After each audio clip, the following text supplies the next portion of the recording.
Hai sambungan siri ke-6. Selepas di Izmir, Ibnu Battuta meneruskan perjalanan ke kota Bursa yang diperintah oleh pengasas kerajaan Osmaniyah dan anaknya iaitu Sultan Ikhtiaruddin Urkhan Beg Ibnu Sultan Osman Juk.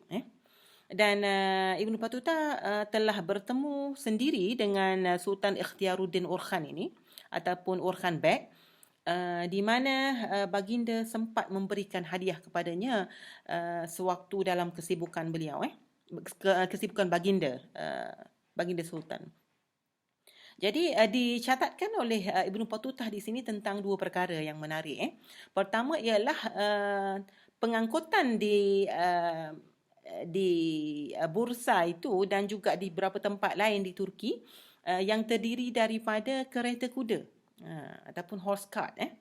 Jadi kereta kuda ini ialah macam yang kita lihat dalam cerita-cerita Hollywood itu, dalam cerita Dracula, dalam cerita Sherlock Holmes dan cerita-cerita lain itu, di mana terdapat kereta kuda yang ditarik oleh paling kurang seekor kuda ataupun lebih, dan kemudian kuda utama itu akan ditunggang oleh seorang penunggang yang akan mengarahkan ke arah mana kuda itu bergerak, dan terdapat alat yang digunakan untuk mengawal kuda-kuda tersebut. Dan kereta kuda ini merupakan tempat yang tertutup, yang mempunyai pintu, di mana mereka yang berada di dalam ini tidak dapat melihat mereka yang di luar, dapat melihat mereka yang di luar, dan mereka yang di luar tidak dapat melihat yang di dalam. Dan desain ataupun hiasan pada kereta kuda itu bergantung kepada pangkat ataupun kedudukan seseorang lah. Ada yang mempunyai kereta kuda yang biasa sahaja, tetapi jika khatun-khatun ataupun keturunan-keturunan ataupun kerabat-kerabat sultan itu, maka kereta kuda itu berhias cantik dengan emas, saluran emas dan batu-batu permata, dan juga kuda yang menarik kereta-kereta itu juga dihias dengan pelana ataupun kain-kain yang cantik dan berwarna-warni juga dengan yang berhias dengan manik-manik yang cantik lah.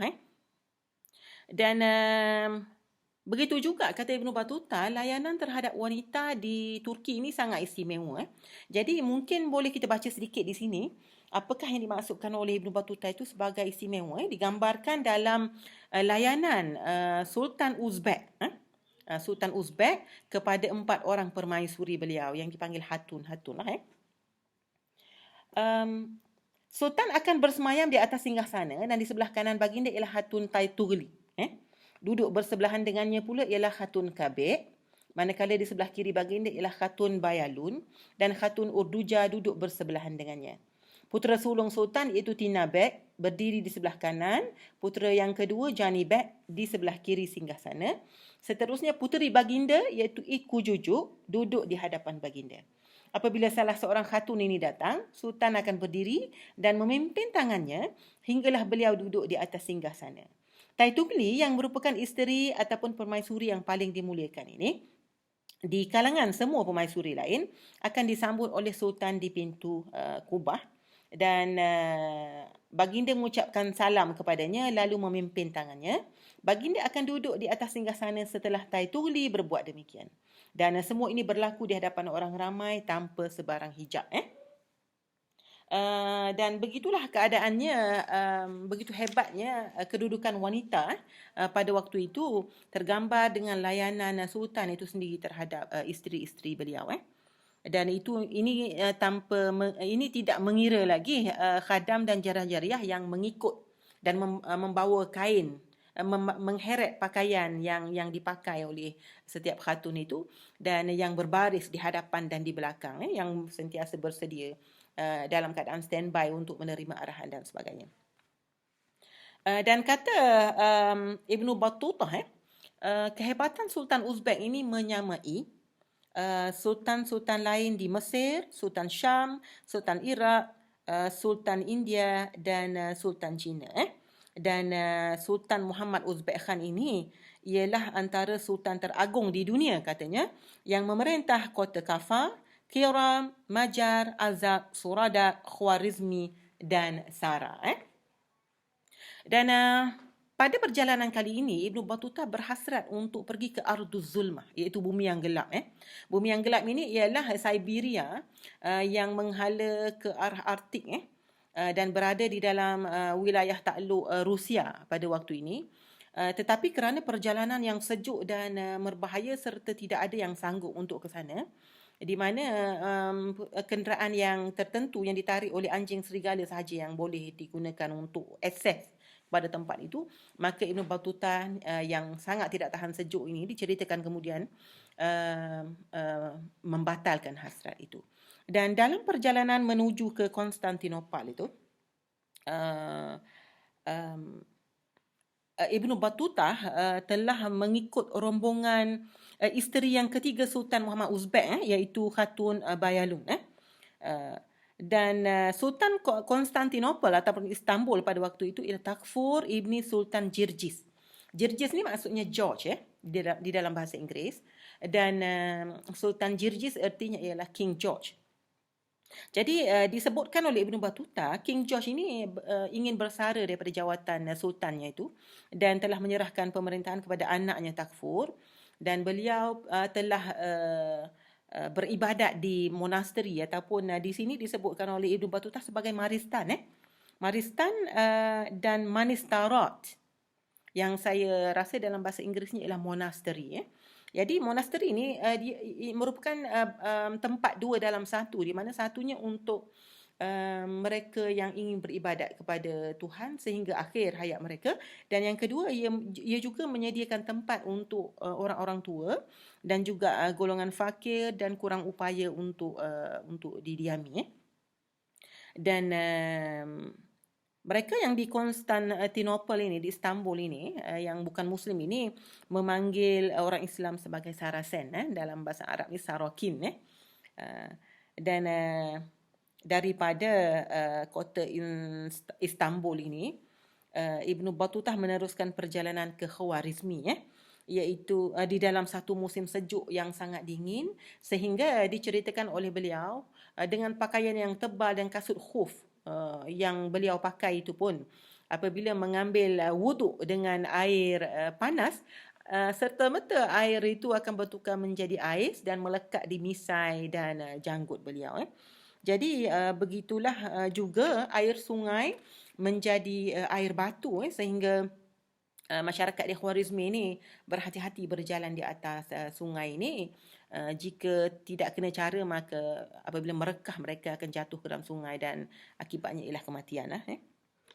Jadi kata Ibn Battuta, bandar Khwarizmi ini ialah bandar yang sangat sesak dengan manusia, dan diceritakan bagaimana beliau ketakutan apabila masuk ke dalam bandar ini.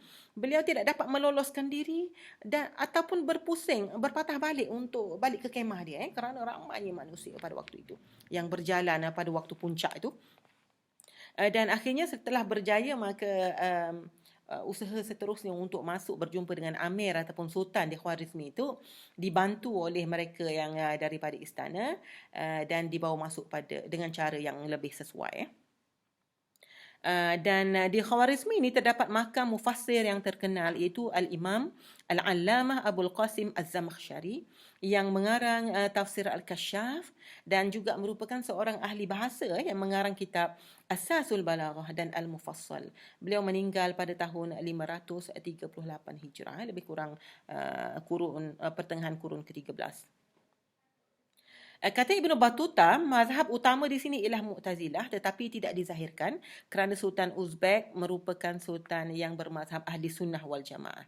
Walau bagaimanapun tidak ada masalah mereka lifestyle di situ ataupun perpaduan di situ tidak ada masalah, kerana masing-masing menjaga diri masing-masing itu dan menghormati antara satu sama lain.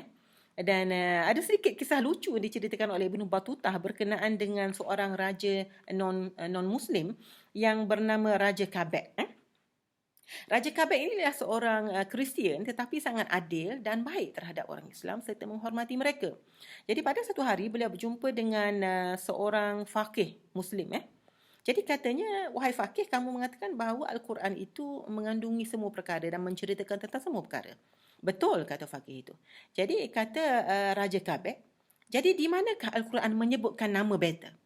Maka kata faqih itu untuk melepaskan diri dia sebenarnya agak lucu.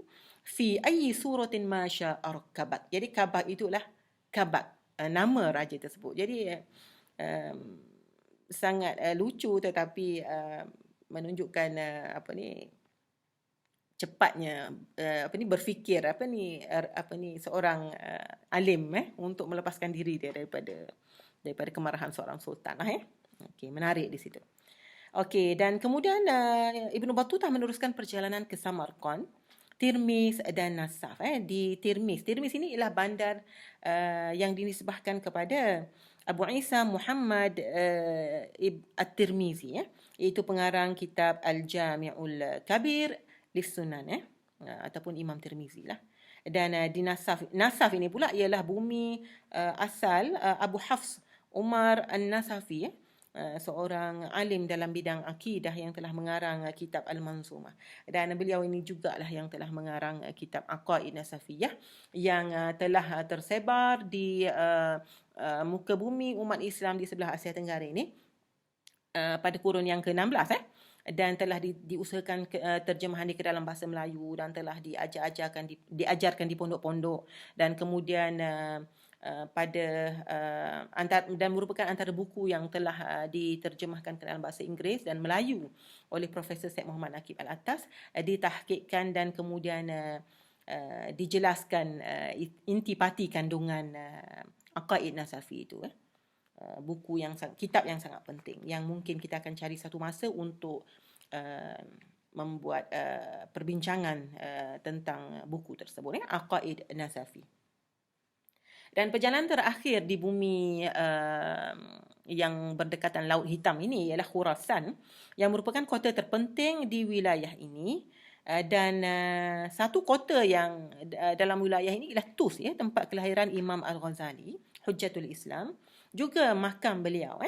Dan di Tus ini juga terdapat makam Ar-Ridha. Ar-Ridha ini ialah salah seorang daripada Imam 12 dalam mazhab Syiah, iaitu Imam Ali ibnu Musa Al-Kazim ibnu Ja'far Sadiq.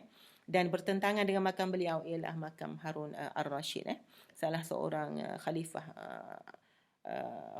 salah seorang Amirul Mukminin yang terkenal dalam sejarah Islam. Dan beliau juga Ibnu Battutah juga telah melalui kota Naisabur, kota Bistam yang dinisbahkan kepada Syekh Abu Yazid Al-Bistami, seorang zahid yang hebat, dan kota Ghaznah dan seterusnya ke Kabul. Sekarang pun masih lagi namanya Kabul di Afghanistan itu.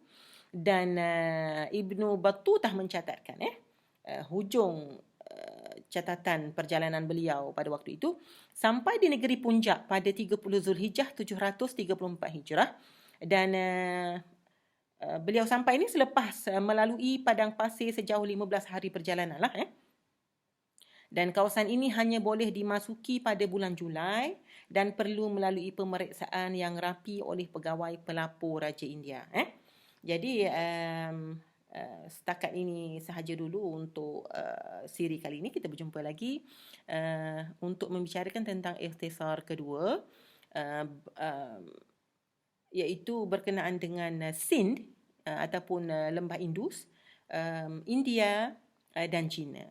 Assalamualaikum warahmatullahi wabarakatuh. Terima kasih.